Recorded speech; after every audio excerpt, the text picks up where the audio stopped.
Andy, my dude, have you heard of the magical website builder known as Squarespace? Ugh, not another Squarespace ad. I feel like every podcast is sponsored by them. Hey, don't knock it till you try it. Yes, okay, it is overhyped, but actually it lives up to the hype. Squarespace is like a website fairy godmother. With a click of a button, your site transforms into a beautiful masterpiece. A website fairy godmother? That sounds interesting. What makes it so magical? Well, for starters, those slick templates make anyone look like a professional web designer. Pick one, customize the colors and fonts to match your brand, and voila. Plus, the drag and drop fluid engine is so easy, your grandma could build a site on Squarespace. Well, she did knit me a lovely scarf last Christmas. Maybe website design is next. Exactly. And when you're ready to sell your Nana's handmade scarves online, Squarespace has built-in e-commerce. Add a store with one click. Get flexible payment options. Then watch those sales roll in. And when she wants to teach others her steezy scarf skills, Squarespace's new courses feature is just the ticket. Nana can set up her curriculum and enrollments and payments in a snap and become the next e-knitting influencer. Oh, wow, you really sold me with the grandma angle. Sign me up for that free trial. Just go to thenextreel.com/Squarespace and transform your site into a beautiful Squarespace masterpiece.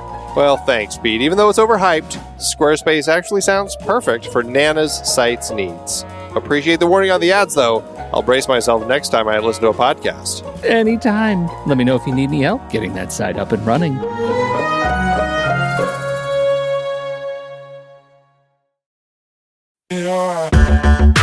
Andy, can you believe we've almost hit 700 episodes of The Next Reel? I know, it's crazy. And with all the other episodes in our family of podcasts, we are well over 1,200 episodes of movie conversation.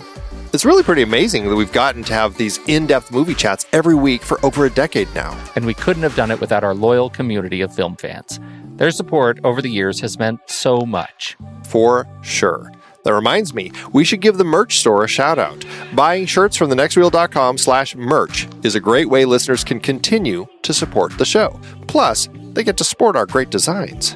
Absolutely. I think sometimes folks forget we have a variety of shirts, mugs, phone cases, and more available. In fact, a great place to start is with a shirt sporting the Next Reel's logo. We also have that classic Fast Times Spicoli Surf School tee, or the weirdly popular Rusty's European Tour shirt. The one from National Lampoon's European Vacation. Why is that so popular? Search me, but we have sold a ridiculous number of those. I guess there are a lot of Rustys taking trips to Europe? We're always adding new designs based on movies we've covered, like our brand new design for a streetcar named Desire, featuring a streetcar named Desire. So if you want to rep your love of TNR and films, head to thenextreel.com/merch. Every purchase helps us continue to have these weekly in-depth conversations. So visit thenextreel.com/merch today. And as always, thanks for listening and being a part of the Next Reel community. We've got lots more great movie chats coming your way. The human adventure, Pete, is just beginning. So the trailer tries to tell us, Andy. The human adventure. What do you think that means? Is there a deeper meaning I don't get from the than what is presented? I don't know, but I was like, it seems a little speciesist. I mean, right? This is a universe full of all sorts of different beings. And here we are, the first trailer for the first Star Trek film, and they're already cutting everybody else out. That's right. But there is a great diversity of bald humans. And so maybe they thought they could make up for it that way. It just seemed, even though she's, what is Ilya again? She's a Davinian? A Branch Davidian? What? I think that was it. Yes. She's a Branch Deltan. Davidian. She's a Deltan. She's a Deltan. Yes. So listen, okay, so I was watching for aliens in the film, Pete. And I saw Klingons. Mm-hmm. I saw Vulcans, not with our team, but where did you see Klingons? At the very beginning. You saw ships. No, sorry. We're talking about the trailer, but I'm I'm jumping into the film real quick because the point is there are Klingons, Vulcans. There's a guy with a really big head. There's a guy from the Cantina band from Star Wars. Uh-huh. There's like a blue guy. There's another blue guy with little antenna. There's like a wolf woman. Plus there's this Deltan. Uh-huh. But the trailer emphasizes right out of the gate the human adventure. is just beginning. True. That is true. It feels like that hurt your feelings a little bit. It did a little bit. I felt a little pain. Why? Why do you think that is? Well, this Put franchise, yourself in 1979. Yes, I suppose. And what would you call it otherwise? The Being adventure? Yeah. Wouldn't. Yeah, you're right. Like there's I would not edit it. I would not use it. Right? It's not fixable as it is. It's not something that you'd fit. It's sort of silly. I agree with you there. But when you look at the perspective of what they're trying, what I think the trailer is trying to sell, which is one, hey, remember the show you used to love, 18 to 24-year-old boys? We're back, and we're going to try and make a promise with this trailer that this movie you're about to see in a few months is not going to be the last thing you'll see of us. Yeah. And I feel like that line makes that promise to a particular demographic. And on that front, it succeeds. And the trailer, in fact, is, it's much better paced than the film, arguably. That is true. Right? That is definitely true. And it gives a sense of action. It gives you a sense of the wormhole. You see a tiny tease of Klingons in there. There's stuff happening. It's interesting. I find it an interesting trailer because it gives you a sense of things happening without actually spelling out any sense of a plot. Right. There is no plot. I could watch this today and go, oh, that's so refreshing to have a trailer that's not spelling out the whole movie for me from beginning to end. It is. And on that front, it is a celebration. Does the trailer, does it make you want to see the movie? Well, putting myself back in my 1979 shoes, pretending I'm older at the time, I think so, because, it's hitting at a time when science fiction films in the movie theaters are getting much more exciting than they were, a decade or two before, when they were just very schlocky, just the B movie stuff. I probably would have loved that stuff too. But coming on the heels of Star Wars, having a chance to see kind of the Star Trek team in action on the big screen, I think it just totally would have set up for me exactly what I wanted in a film at the time. So yes, I would say this was a successful trailer. Yeah, I do too. I feel like it's exciting. I get a lot out of it. I didn't see it in the theater the first time I saw it, but I did. Just watching it today, it feels like this would have gotten me into the movie. I will say I was surprised that Alexander Courage's theme doesn't pop up at all in the trailer. It's like maybe Jerry Goldsmith wasn't done writing his music, but it was strange that the main theme from the TV show was nowhere to be found. That was like such an iconic TV theme, and another thing that would have instantly sold the crowds to the movie they were expecting to see. Yeah, why do you think they did that? I don't know. I was trying to figure out if there was something having to do with some issues between Courage and Goldsmith.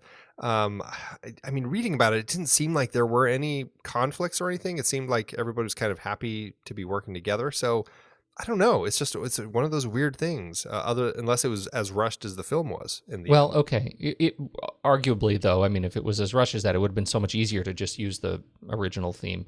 But as a thought experiment, we're trying to make the case that this is a story that is fit for the big screen.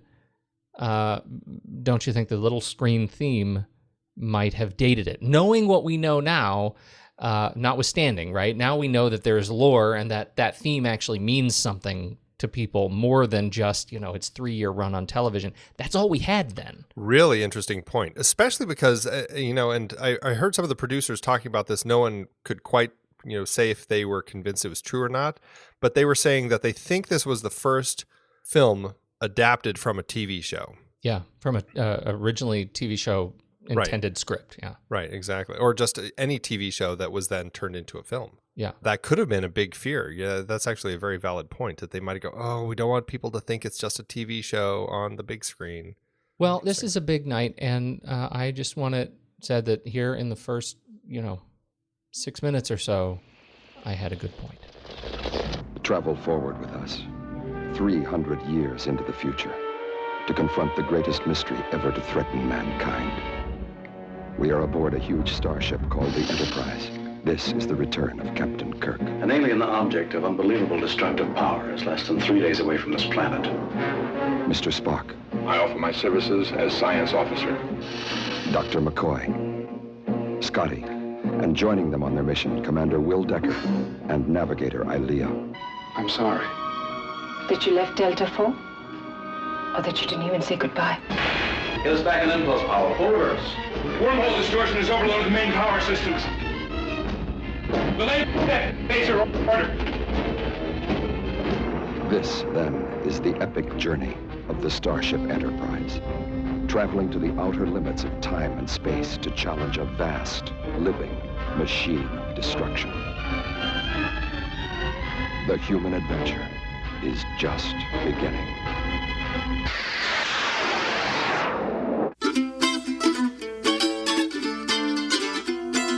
This is The Next Reel, everybody. I'm Pete Wright, and that over there is Andy Nelson. Hey, hey, hey. And we spoil movies. Tonight on the show, we mark the glorious episode 400 of this very show by kicking off a 13-week journey into the final frontier with Star Trek, the motion picture, 1979's gently paced stroll through space at the hands of director Robert Wise.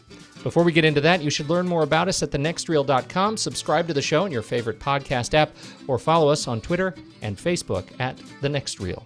And hey, if you're tuning in, that means you are a connoisseur of fine film just like we are. So let's take the next step in our relationship. Go on over to patreon.com and we'll get a lot of warm feelings shared there. We'll give you some perks and lots of great things. So check it out. Make a regular donation. We'd love to have you. And you can join us in the Slack feed then and jump into the conversations over there. So head on over to patreon.com/thenextreel. I, in particular, would like to get some warm feelings shared. If we could do that in the passive voice, that would be really exceptional. We're working on that.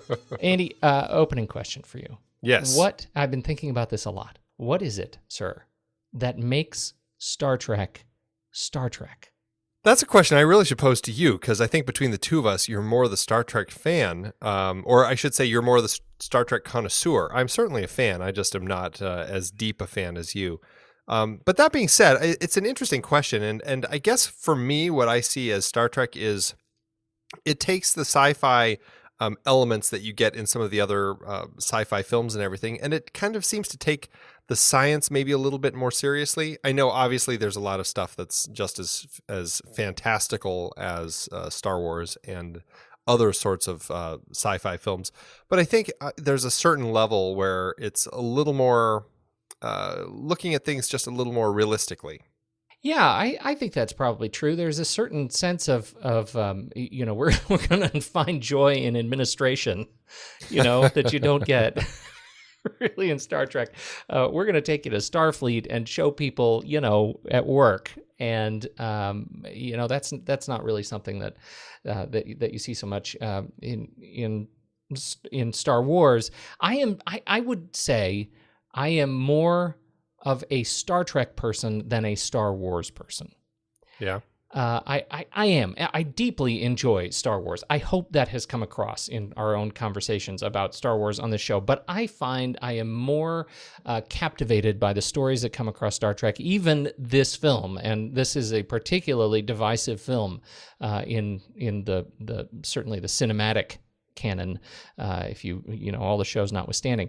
You'll remember, when we first started the show, I was in the middle of my own marathon. I had never intentionally sat down to watch every single episode of every series of Star Trek, and so it was probably now 5 or 6 years ago that I took that on and finished it.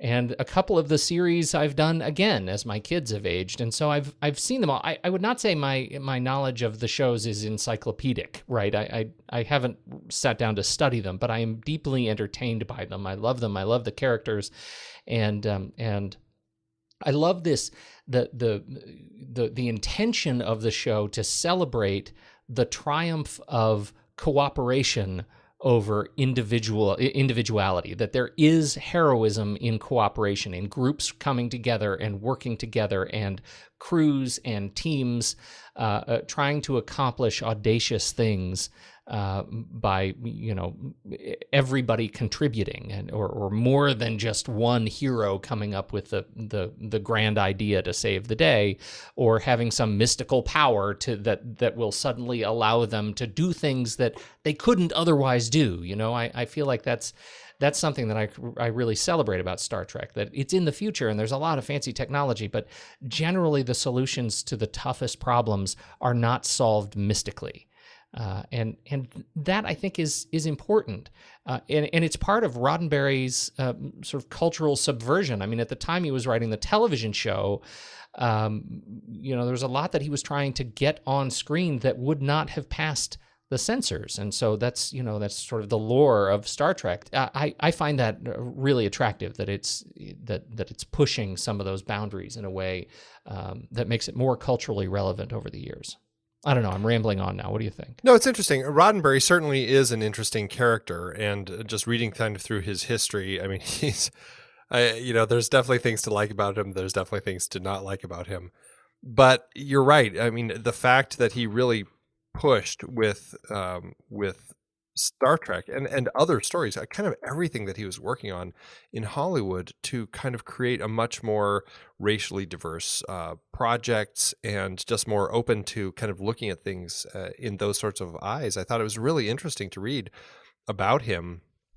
And I'm really glad that he kind of pushed that with this particular project and really kind of, helped open the doors. And you're right. The idea of the collective versus the individual is really an interesting aspect to his storytelling.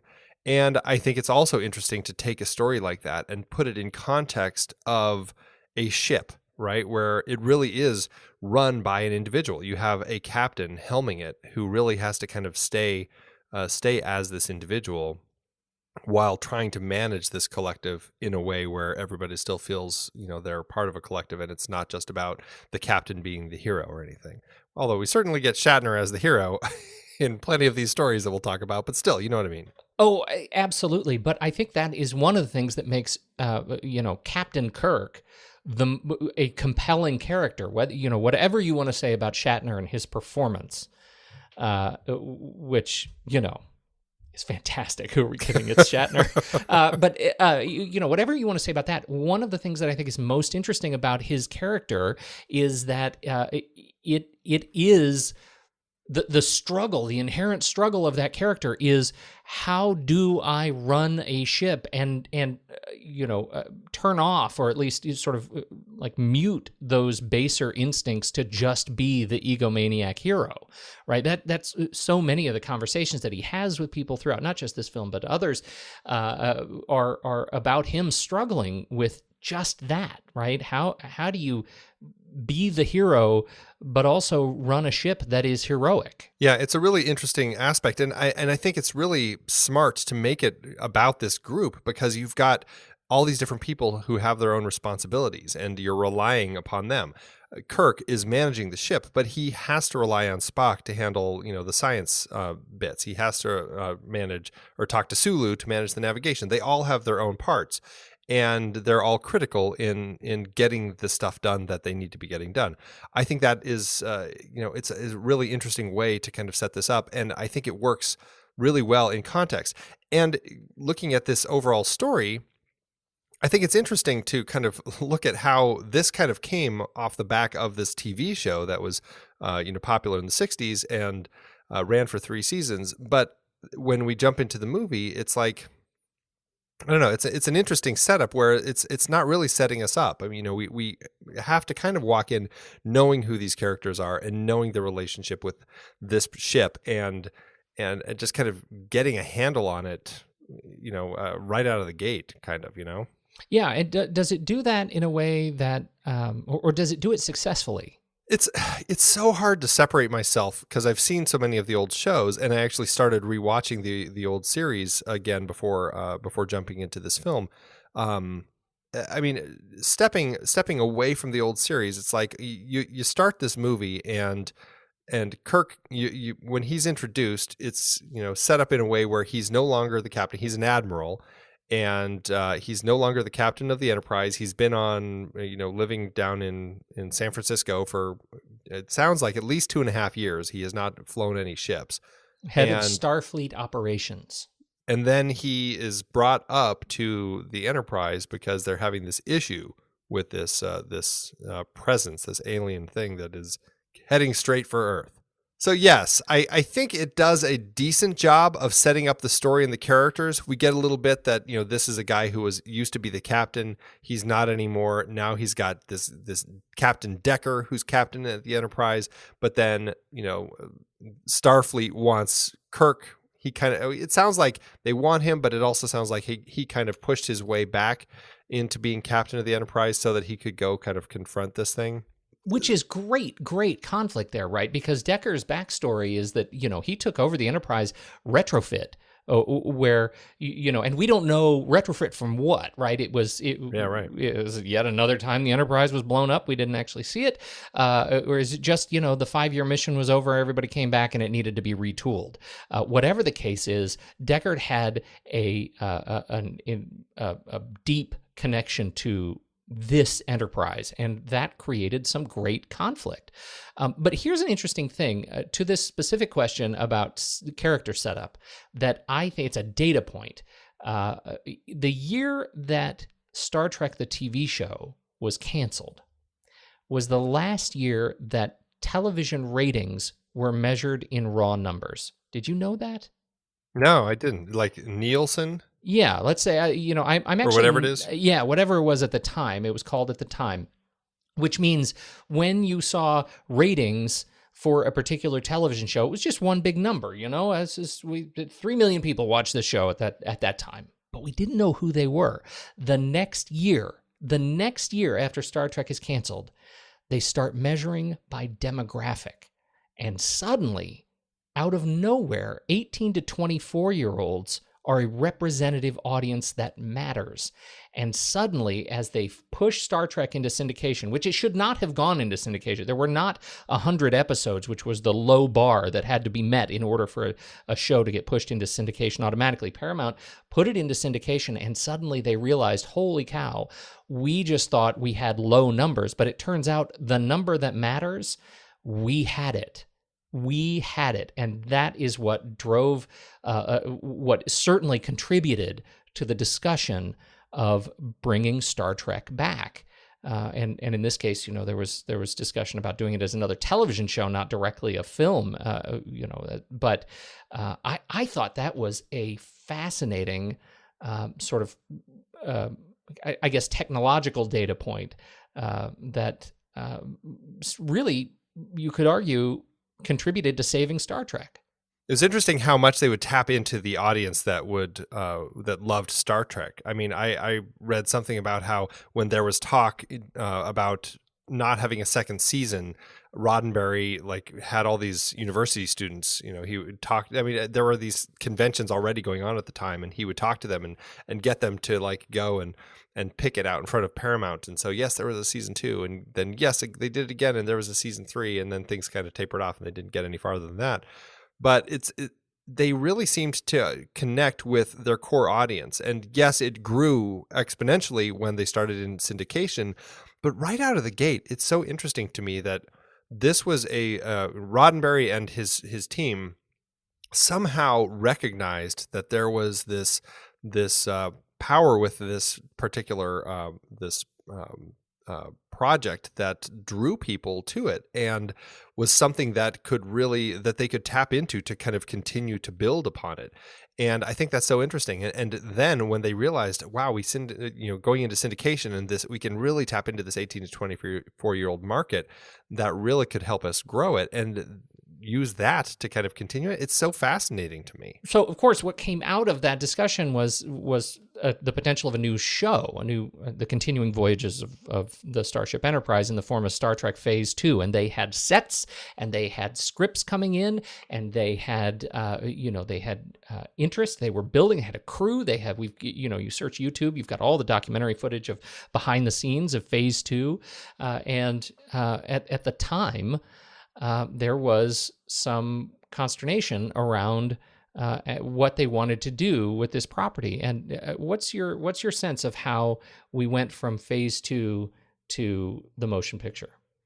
Well, it sounds like kind of an interesting journey where, they realized, I think there was concern about the strength of a movie script. They couldn't find anything that worked. So they're like, you know what, Star Trek was a TV show. We should leave it a TV show, even though Roddenberry always felt, it could make a great film. And so they went back to writing phase 2, and they're doing well with coming up with kind of the plans for it and everything. But then Star Wars did a great job. Close Encounters of the Third Kind did a great job. And that one really kicked it off where it's like, Close Encounters wasn't Star Wars. It was a little more of a kind of a thinking sci-fi sort of thing. I mean, it still is, more than that, but it's not Star Wars. And Paramount was like, maybe we could do it. And so they shifted it back, even though they still had this TV show in the works. And so they were kind of doing both at the same time. It sounded like there was some conflict with the cancellation of phase 2 and the development of the film, which kind of, everybody had to kind of jump on board and shift and redesign everything. Like all the sets had to be redesigned. All of the costumes had to be redesigned. Everything had to be kind of redesigned for the film rather than the TV show. And but they still didn't really have a script, and they were kind of working with a few ideas. I know there was one that Roddenberry wanted to do called The God Thing, which is actually very similar to what we ended up with. There was another one that they actually brought Philip Kaufman in. They started developing that one, and that was called something of the Titans. I can't remember exactly. Planet of the Titans, where they ended up going back in time and like introducing fire to the cavemen. Introduce fire to the cavemen, yes. Oh my goodness. The crew of the Enterprise become the Titans. It just sounded so nonsensical. But obviously those didn't work, and they ended up latching onto this idea that I can't remember, what was it called? The initial TV show or the pilot episode for phase 2? In Thy Image. In Thy Image, yeah. Right. And it was based on a story that was submitted by Alan Dean Foster.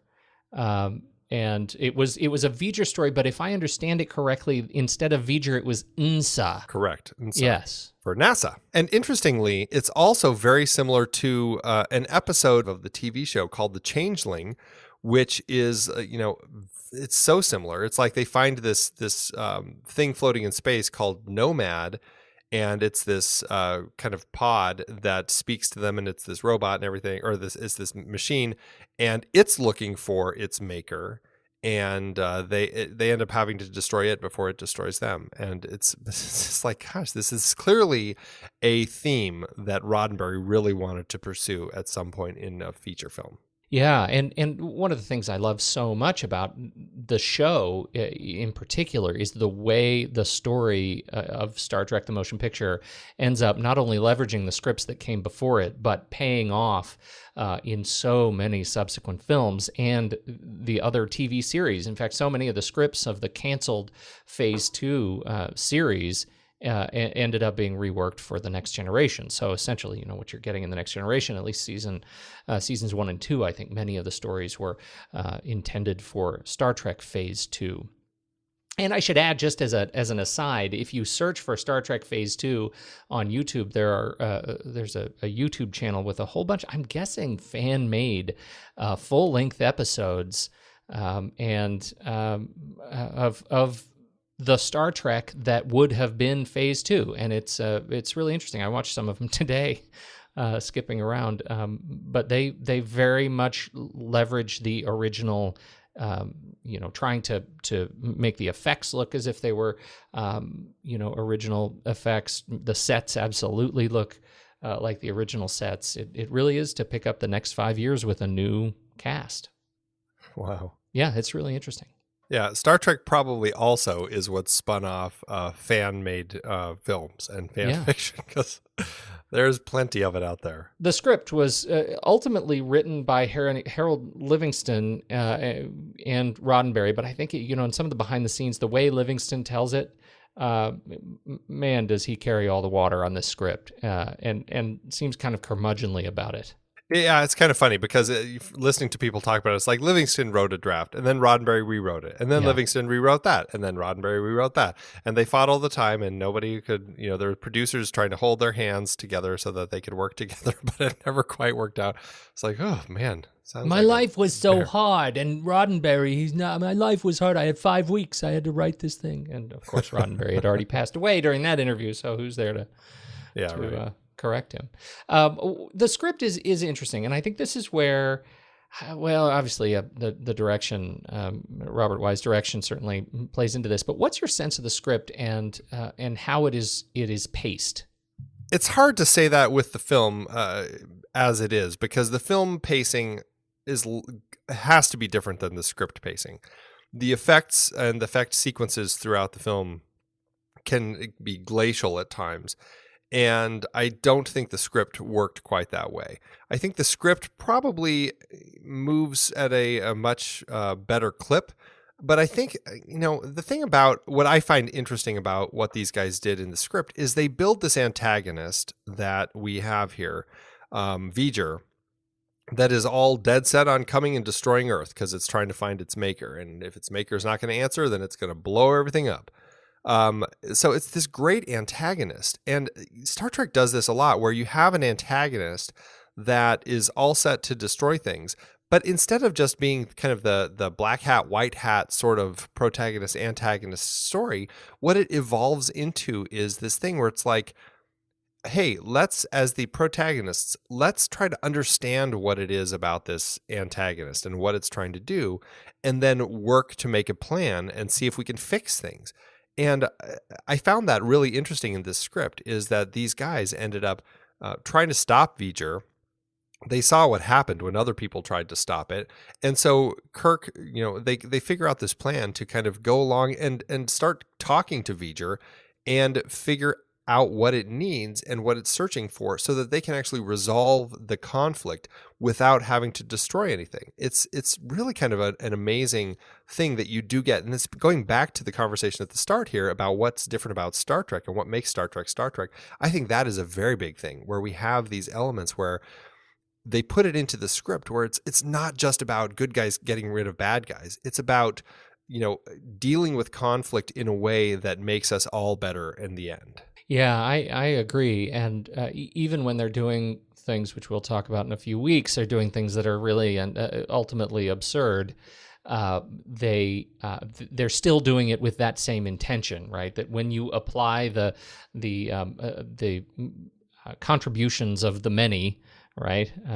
Not to crib a Star Trek phrase, right? You end up making a bigger contribution to humanity, and that's really what Star Trek has never been afraid of answering that question. Like, look what humanity can do, and there are a few properties that are so bold as to talk at that scale. Yeah, right. Then direction by Robert Wise. So it is Wise who decided to do some of these gently paced space strolls. Well, it's interesting. I was listening to people talk about this, and this film was so behind in its schedule, and they had a hard date because they'd already made deals with all the exhibitors that it's going to air December 1979. And what happened was they gave intense amounts of effects work to the effects teams. First, I think it was Abel, and then it was Douglas Trumbull, and they had to get a lot of stuff done in a very short period of time. And from what it sounds like is Robert Wise left some holes in where the effects were going to go, but in the end, when he got the effects, he didn't have time to shorten anything down. He just basically had to drop them in and go with it. And so he might have preferred shorter effect sequences, but as it is, they take a long time. But they look great. They do look great. And that ship looks great. They rebuilt the ship from the show and from the intended show for Phase 2. And it's because they needed a bigger model. They wanted to do some unique lensings to really show the size and scale of the ship. And it's beautiful. The reveal, even though it is, it's an extravagant reveal.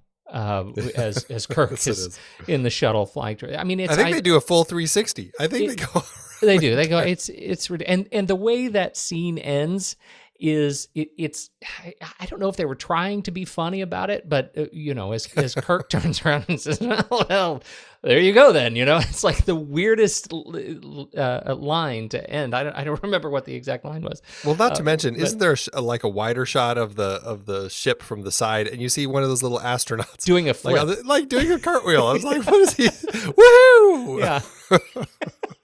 Extravagant. It is an extravagant sequence, but you're right. It is beautiful, and it fits absolutely with the pace of the rest of the film. While it tends to be the longest sequence that focused on a single ship, there are some rather extravagant introductions of once we get inside the cloud and inside V'ger, which are also stunningly beautiful. Well, that's the thing that I found this time is the pace did not bother me one iota this time. And I was really surprised because that's all I remembered from my one time that I had seen this before. I was like, oh my God, it's the slowest film in the world. But I really enjoyed all of those sequences. I kind of reveled in the experience of getting to look at these models in incredible detail. I had a great time, and I was really surprised that I took it like that way when I watched it this time. I'm like, it was actually really beautiful to look at just some amazing work that these people did putting this film together. I do too, and I'm with you. The pace didn't bother me. It this time around in particular, and I think every time I've watched this movie, I like it a little bit more. And this time, absolutely no exception. And I think it sets up the series strangely pretty well. I don't regret starting with The Wrath of Khan when I introduced this to my family. I don't regret that, but anyway. Talking about Robert Wise, something that really struck me as I was watching this film is this is the guy who got his start editing for Orson Welles, with Citizen Kane. I mean, he's a really interesting director who's made who's edited some really interesting films and has directed a lot of really interesting films. He was a really interesting choice for this. I mean, he had some sci-fi under his belt. He did The Day the Earth Stood Still. He did the Andromeda Strain, which we've talked about in this show. Not big fans of that one, but he's a really interesting director, and just the way he puts things together, I really enjoyed. I think he can be an effective director. And it's funny because watching this film and just being inside a ship, I just kept noticing the ceilings, and that was a big thing with Citizen Kane when that came out. Is how you weren't just stuck looking at just the actors in the scene. They allowed you to see the ceiling, and it just felt like you weren't necessarily just in a set. And that was something that was really kind of revelatory at the time. And I can't say for sure that he kind of pulled from that to talk to his production designer on this particular film, because it's in a ship, everything is more confined. But I have to say there are some shots throughout this where the camera's lower and you just have these great framed shots with this ceiling and these nice lines across it. The way that the ceilings are designed, it just made for such interesting framing. And I really enjoyed how Robert Wise and his DP Richard H. Klein were working within these sets that they had built. I agree, and I have to call out the split diopter celebration. Holy cow! Right, and I thought this was going to be it. I thought this was. I mean, it seems like every other shot they're using split diopter, and in fact there are over 100 split diopter shots in this film. But you already mentioned the Andromeda Strain, again with DP Richard Klein, which has over 206 split diopter shots in the Andromeda Strain. I remember talking about that with you, but I don't remember it being quite as excessive as it is. That is crazy. Crazy. Now we've talked about them before, and obviously it was a big thing in the 70s because All the President's Men, which came out earlier in the decade before this, had a good number, but I don't think it had nearly this many. I don't think so either. They were everywhere. I know. They're everywhere, but it used to great effect. First of all, it allows you to really examine the detail of the set and the production design in a way that you can't otherwise. You already mentioned the way they use the ceiling, and this again is a great tie to the Andromeda Strain. When you look at where they use the split diopter shots, it allows you to see floor and ceiling in a way that you don't often see, and as they capture some really unique angles. And of course, you get lots of William Shatner's perfectly combed hair in perfect, pristine focus. It was really, it's gorgeous. Anything else on Robert Wise? He never returned to this franchise, but I just thought he was a really interesting director, and it was nice to see his name here. I mean, he's done some films that I really, really love. And this was really close to the end of his directing career. After this, it was a decade before he directed something else. It was 1989 when he did a film called Rooftops, and then in 2000 he did a TV movie called A Storm in Summer, and that was it. And then he passed away in 2005. But I mean, this was right toward the end of his career, and it was quite a career. And I will say, I think this was a good way to close out a wonderful library of films that he had done. We'll be talking about a number of cast members over the course of our series here, but in terms of cast and crew highlights, those that really stand out to you, who do you want to talk about? Well, I think Jerry Goldsmith first. His film score here, I think, may be one of my favorites of his. Mm-hmm. It's just brilliant from beginning to end. The theme he has for Ilya, the main theme. I mean, this is that iconic theme that I grew to love from watching The Next Generation so much, and to hear it here in such amazing glory. I mean, it's just a beautiful score. And then, of course, he's got the great kind of the bow, that sound for V'ger and everything. And it's the Klingon theme, and the Klingon theme. You can't. It's just fantastic, and we don't get much of it, because the Klingon role in this film is such a tease. There isn't much of a big bad at this point in the timeline, and so in terms of the Klingons, and so you get this. The film opens with that wonderful theme, and then you don't get it anymore, and that's really what I wanted back. The blaster beam is what they were using. It's an electronic instrument, 12 to 15 feet long, and it would just it was like this steel wires connected to amplifiers fitted to the main piece of aluminum, and it was played with an artillery shell.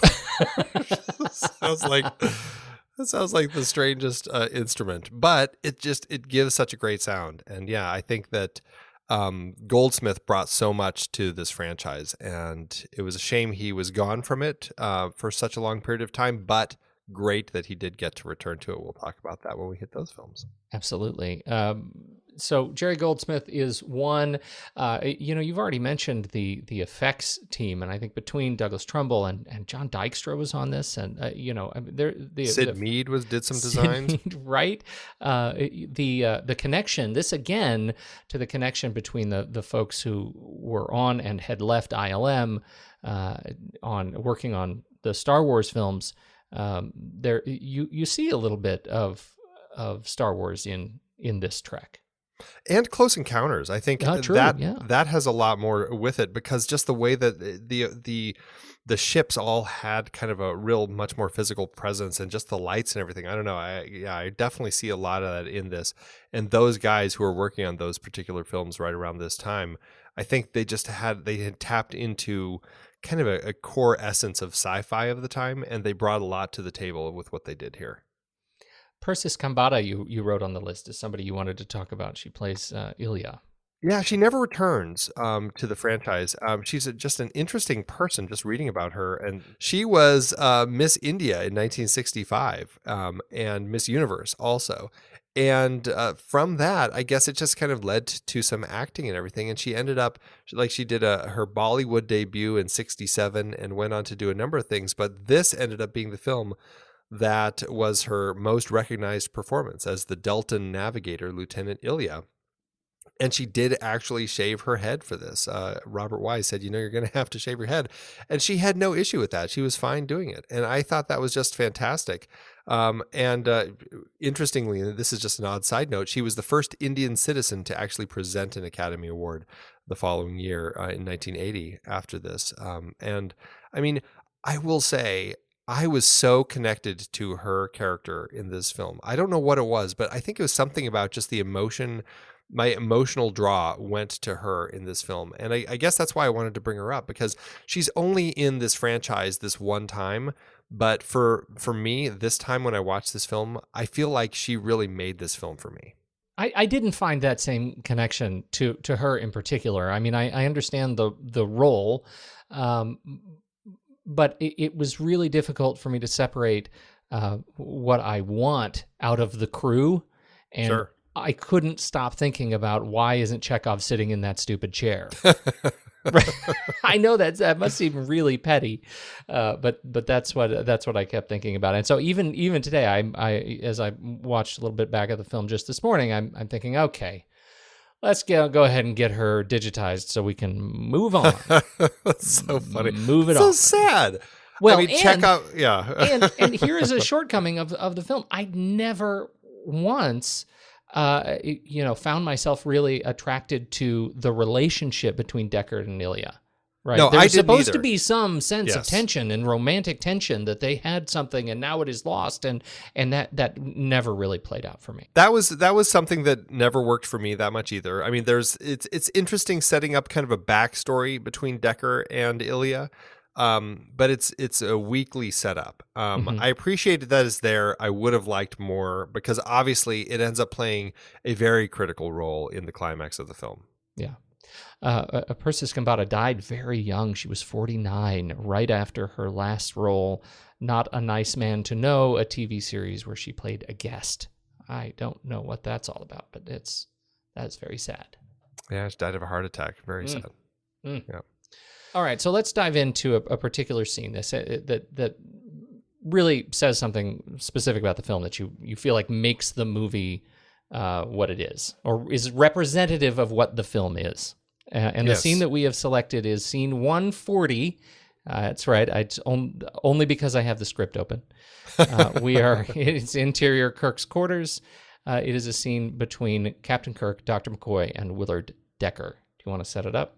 So this is right after they escape the wormhole, when Shatner says to use their phasers, and Decker says, no, belay that order, use the proton torpedoes. And so Chekhov blasts the proton torpedoes and destroys this meteor that's in this wormhole. I didn't quite figure out exactly how that whole thing was resolved, but somehow they escape this wormhole. Because of this situation, and because they're all okay now, it's great. But Kirk says, Decker in my quarters right now, and McCoy joins in. I want to come. Yeah, I know. Like, that was strange. Hey, can I come, Jim? That was a strange little request. The line specifically is really casual. Mind if I tag along? Right. It's like, I'm going to go bitch slap this guy. Right. Oh, hey, can I come watch? Can I watch? All right, explanation. Why was my phaser order countermanded? Sir, the Enterprise redesign increases phaser power by channeling it through the main engines. When they went into antimatter imbalance, the phasers were automatically cut off. And you acted properly, of course. Thank you, sir. I'm sorry if I embarrassed you. You saved the ship. I'm aware of that, sir. Stop competing with me, Decker. Permission to speak freely, sir? Granted. Sir, you haven't logged a single star hour in 2.5 years. That, plus your unfamiliarity with the ship's redesign, in my opinion, sir, seriously jeopardizes this mission.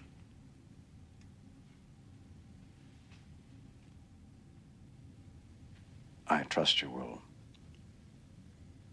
nursemaid me through these difficulties, mister? Yes, sir, I'll do that. Then I won't keep you from your duties any longer, Commander. There's a lot to get out of this scene in terms of just how it is portrayed. It is not an effects-heavy scene. It is very much a character-heavy scene because we get to see these three characters in a way that and it's not often that we see deep scenes that don't involve Kirk, McCoy, and Spock. And so to see them sort of jockeying around a third character that isn't Spock is sort of unique in this film, right? Where Shatner gets to learn something, or Kirk gets to learn something about himself. And so I find that interesting. I think Stephen Collins does a great job here at playing the straight man. He is he's absolutely right and steadfast in his response. You acted properly, of course. Kirk says, "Thank you, sir. I'm sorry I embarrassed you. You saved the ship. I'm aware of that, sir." Which, again, this becomes the character pivot for Kirk and Decker to realign with one another for the duration of the film, right? This is the opportunity for them to get it all out in the open. That Decker believes Kirk hasn't spent enough time, logged enough star hours, and this is going to be where the line is drawn. Yeah, I mean, it's a critical part, because this is where he says, it's you are potentially going to put us all at risk because you don't know this ship, and because of that, it's likely that we are going to end up getting into a situation we're not going to be able to get out of. Mm-hmm. And then after the whole nursemaid bit and everything, and I mean, it's nice to see Kirk. This is interesting for a captain. It's nice to see him not just getting on Decker for belaying the order and all that sort of stuff. He actually listens. He understands you did save the ship. You did what your job was. I'm no longer mad at you. But then it's nice to see where he still kind of pokes him a little bit, and he's just like, "You think you can still nursemaid me through these steps?" And just the way he says that is just kind of, there's still a little dig in there. And I kind of like that with Kirk, how he still is like, being cheeky about it in a way that's like, I still am the captain and I still am going to be leading here. Well, and Decker's response too, "Yes, sir, I'll do that," is the same thing, right? He said, "Yes, of course I will help you, and I'll continue to be a jerk about it." Right, exactly. Which is great. And then Bones, and that's what's great about Bones, is he comes on after Decker leaves, and we've got this moment between the two of them that's just like, this is you. He might be right that you bullied your way into this captain position. You have this obsession about leading this ship, or kind of being the captain of this ship, and it might be the detriment of us all. Make your point, Doctor. The point, Captain, is that it's you who's competing. You ram getting this command on Starfleet's throat. You've used this emergency to get the Enterprise back. And I intend to keep her? Is that what you're saying? Yes. It's an obsession. An obsession that can blind you to far more immediate and critical responsibilities. Your reaction to Decker is an example, Jim. Bridge to Captain. Viewer on. Signal from a Federation-registered long-range shuttle, sir. She wishes to come alongside and lock on. For what purpose? My security scan shows it has a grade 1 priority, Captain. Non-belligerency confirmed. I suspect it is a courier of some kind. Very well, Mr. Chekhov. See to it. Viewer off. Your opinion has been noted. Anything further? That depends on you. And it's an interesting scene. I will say that's one thing that I would have liked to see a little more with the resolution of the film is how did that conversation end up playing out over the course of the climactic moments? Was there something about his obsession that he is finally able to let go that helps him kind of grow and change there in the climax? And I didn't quite find it there, but I do still think that this is a strong scene the way it plays out. I do too, and you get a sense for, or at least we get to revisit a little bit from sequences of this ilk in the series, and we will see again of the relationship between Kirk and McCoy and eventually Spock as that sort of id, ego, superego, right? As the three of them cannot function without one another, and these sequences tend to, portray their roles very quickly in terms of how they approach a problem to solve emotionally, and I really appreciate that, and I like the way it plays out here between the two of them. One of the things I like so much about it, though, is how they use camera to illustrate the power relationship between these characters. The way they portray, Decker against Kirk, the size of Kirk's head often takes up a full third of the frame, where you have Decker in a very small frame, a small part of the frame, off center. And so again, illustrating sort of the power relationship between the two. They do a very similar thing next when you compare Kirk and McCoy. McCoy will get a close-up, and then when it cuts back to Kirk, you end up getting Kirk and McCoy in a two-shot, and it's an off angle from the floor looking up. You get both characters, crisp focus, and it illustrates, when there is a change of tone, like, oh my gosh, there's a ship. We're just being alerted to a ship. We have to get back into the structure of command and control. And I love the way we dance between, hey, Kirk needs to learn something about himself here, thanks to McCoy's guidance, to, hey, Kirk is the captain of the ship, and he needs to maintain constant and steady control at all times. Yeah, and it's Robert Wise, I think, understanding the language of the frame and how to use it, and when to use a two-shot versus when to use a single. And there's great when there's more of the power dynamic going on between Decker and Kirk, you get more of those singles, and it's not until they really get into the more the direct conflict, while also the resolution of their conflict, that you start getting some of those shots that are sharing the two of them in the same frame. And I thought that was great, the way that he isolates them but then brings them together. You've got when Kirk is doing the nursemaid bit, you have you're really close to the two of them, and you're kind of like finally everybody is kind of resolving this conflict and everything.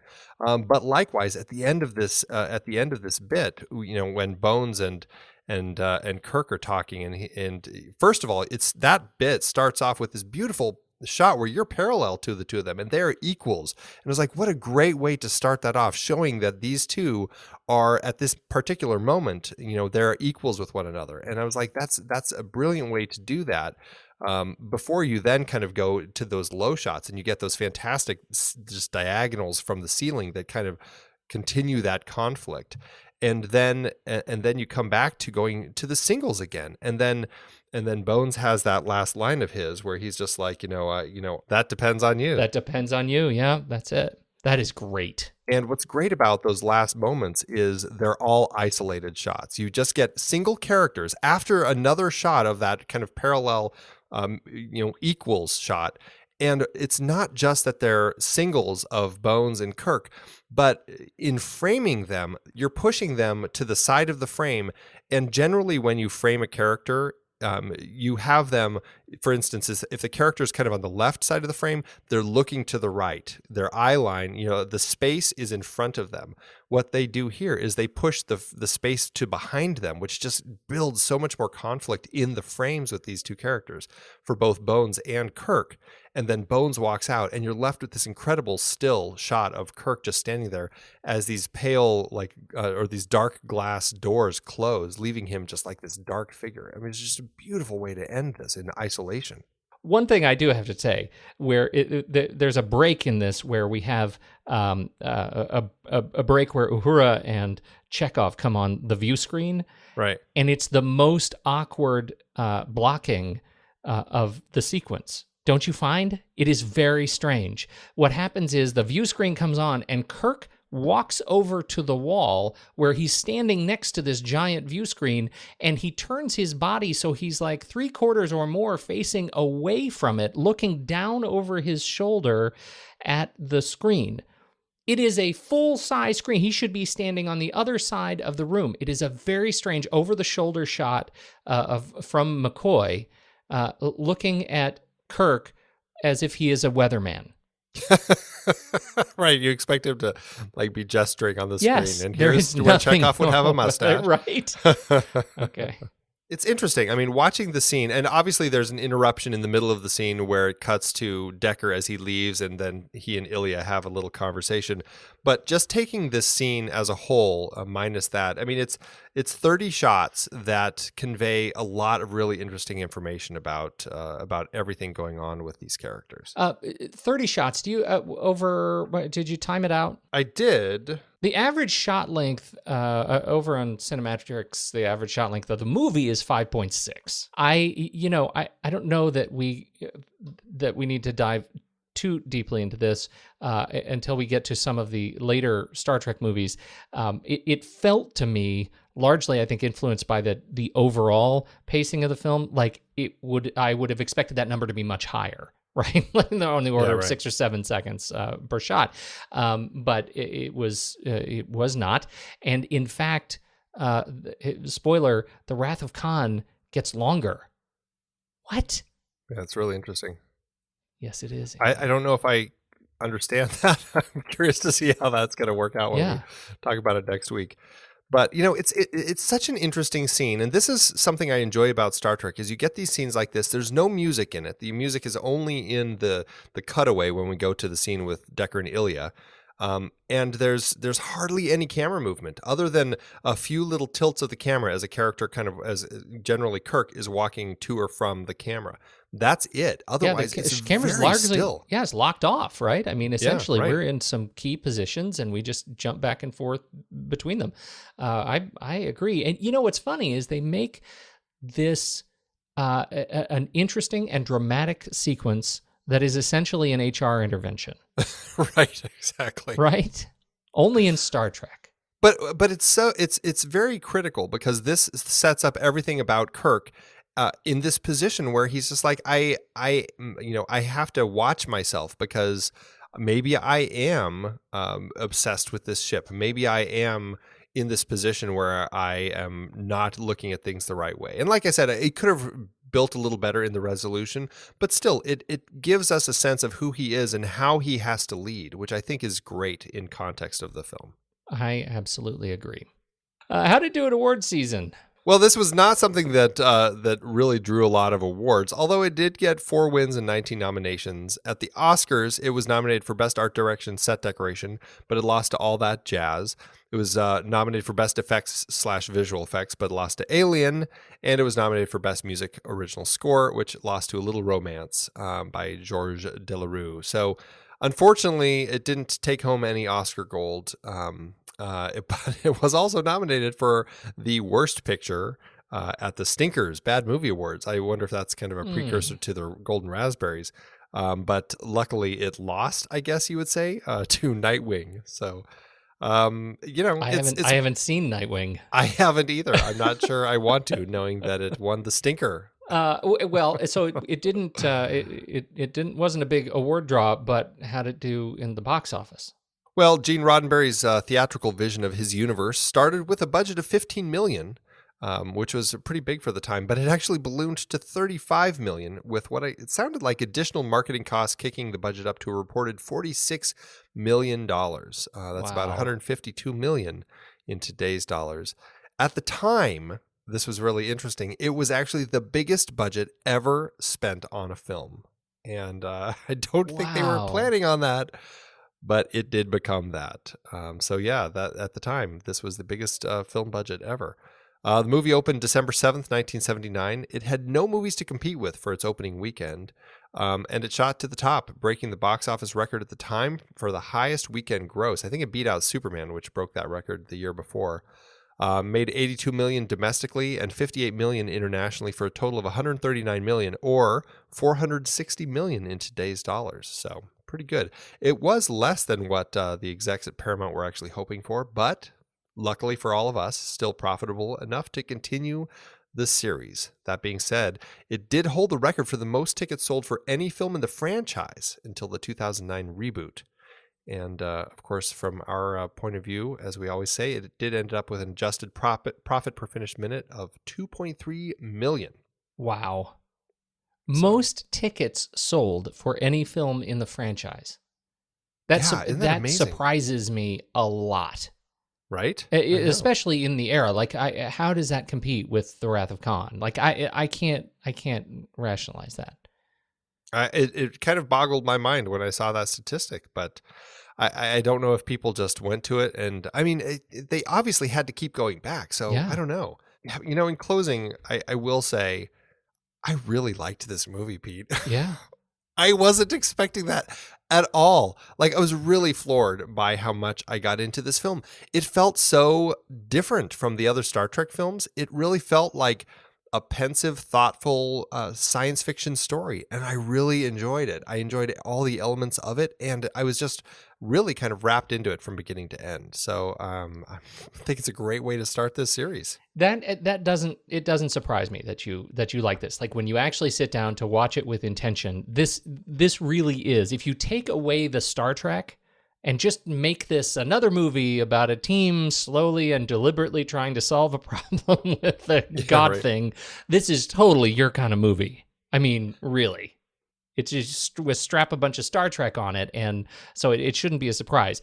It should surprise you that I really like this movie a lot, and part of the reason that I am an apologist for this film is because it sets up so much in the Star Trek universe that I love so dearly. Otherwise, if this was just a tribe of people solving a problem about communicating with a God thing, this is not my kind of movie. Mm-hmm. You know what I'm saying? Yeah. But I'm with you. I really enjoyed watching it this time, sitting down and watching it with intention, and particularly, looking into that pivotal scene, because it's funny to me that my favorite scenes, as we were talking about, what scene did we want to talk about, dive into?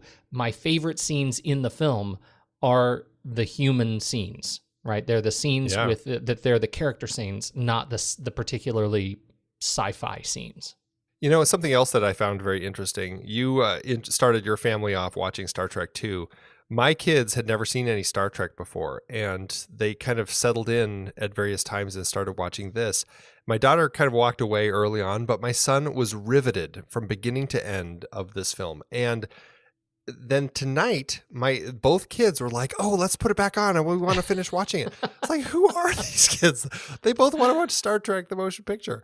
It really floored me, but there's something about it that I think can really draw people in.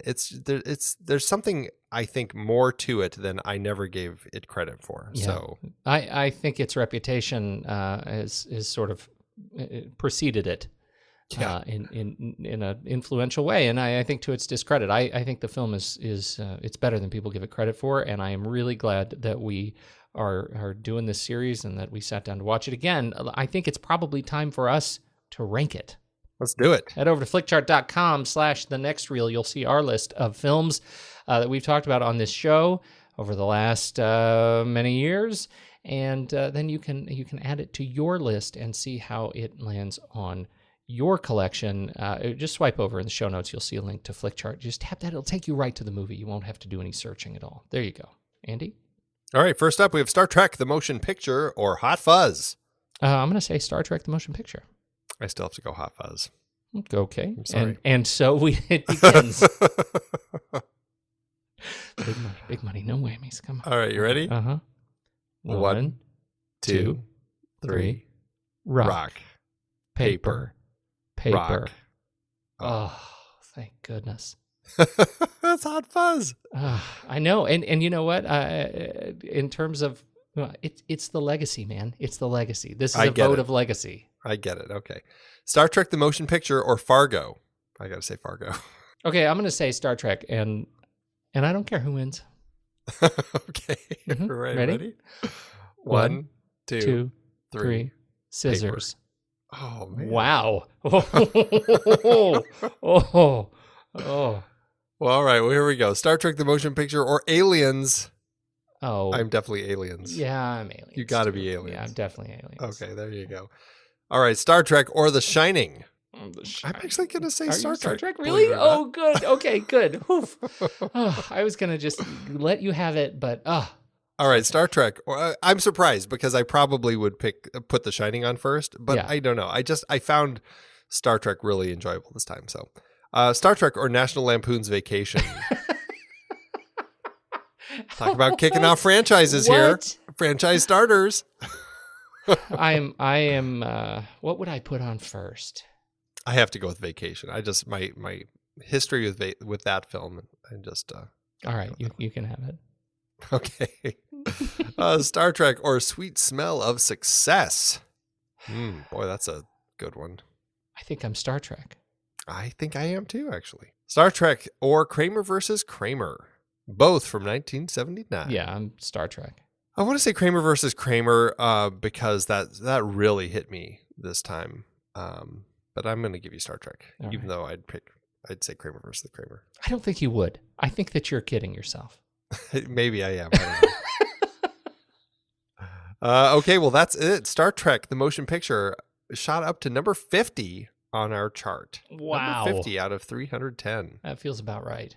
That's a great place for it. You know, it's interesting. I re-ranked this after I watched it because my ranking was so low on my chart. It was down in the like the 3,100 or so out of 3,800. And after rewatching it and just really reveling in it this time, it jumped up to 476 out of 3,809. So it's like in the 88th percentile on my chart right now. That's great. Yeah. Wasn't expecting that after watching this. Right? That's really funny. I know. That's great. I'm looking. I wasn't ready.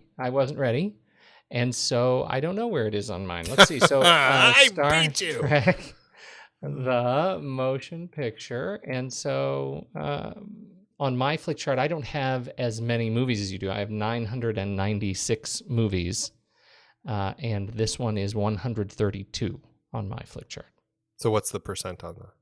How I should rank it elsewhere, 4.5 stars. Spoiler. 87 out of 100. Wow, There I'm you go. higher than you. You're higher than 88 me. That's crazy. That's funny. Well, I've seen a lot of really bad movies. Yeah, mine probably went up against Cube, and nothing beats Cube. What is it? So where does this land up on your Letterboxd ranking? Letterboxd.com/thenextreel. If I had told you what my star ranking was before I watched this, I would have said 1.5. I am at a 4-star for this film, and I never would have expected that. That's great.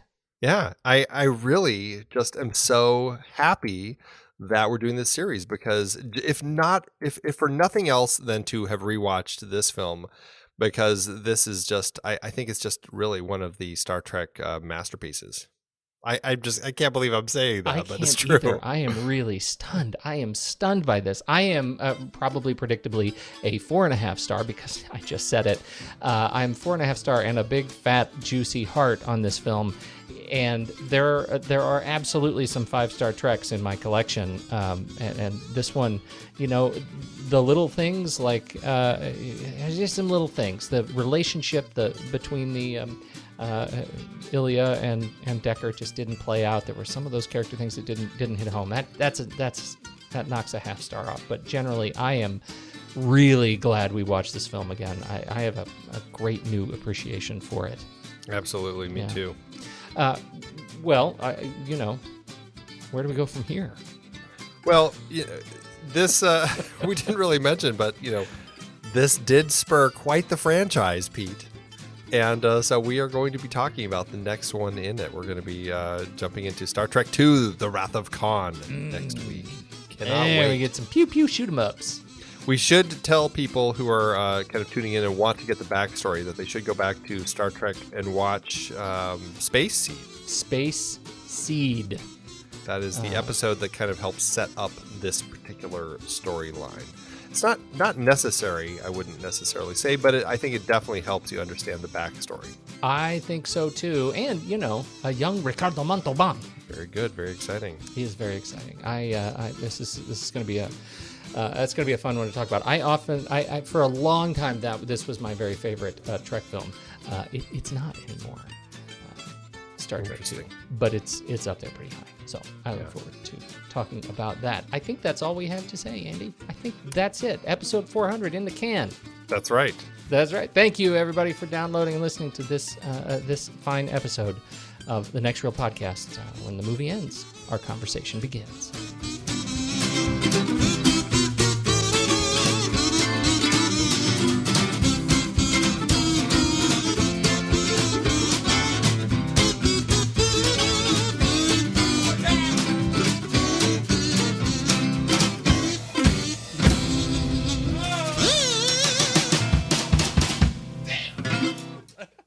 Amazon giveth, Andy.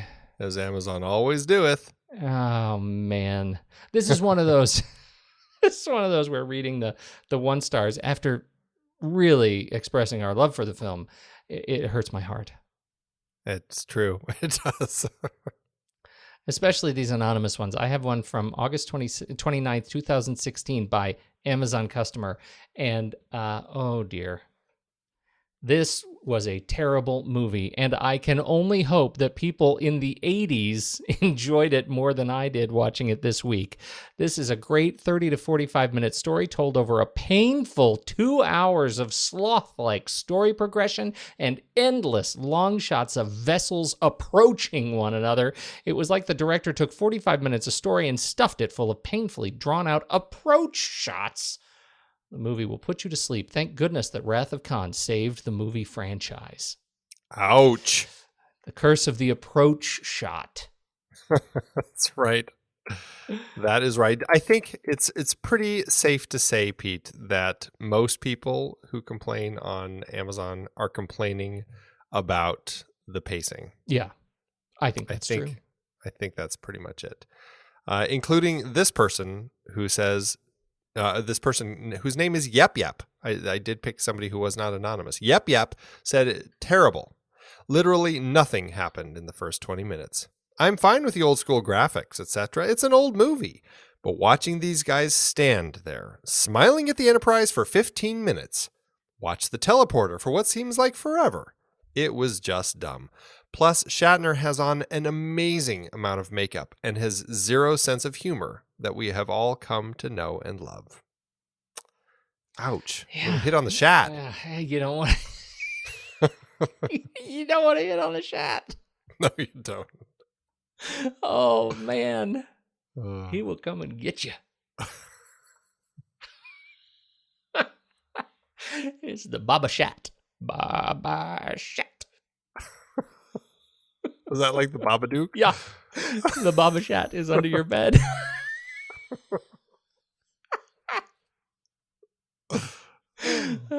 Thanks, Amazon.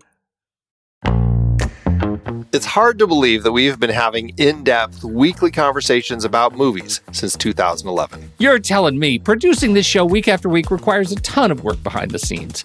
If you'd like to help support our efforts, one easy way is by using our originals page when shopping for books and movies we've covered. Just visit thenextreel.com/originals.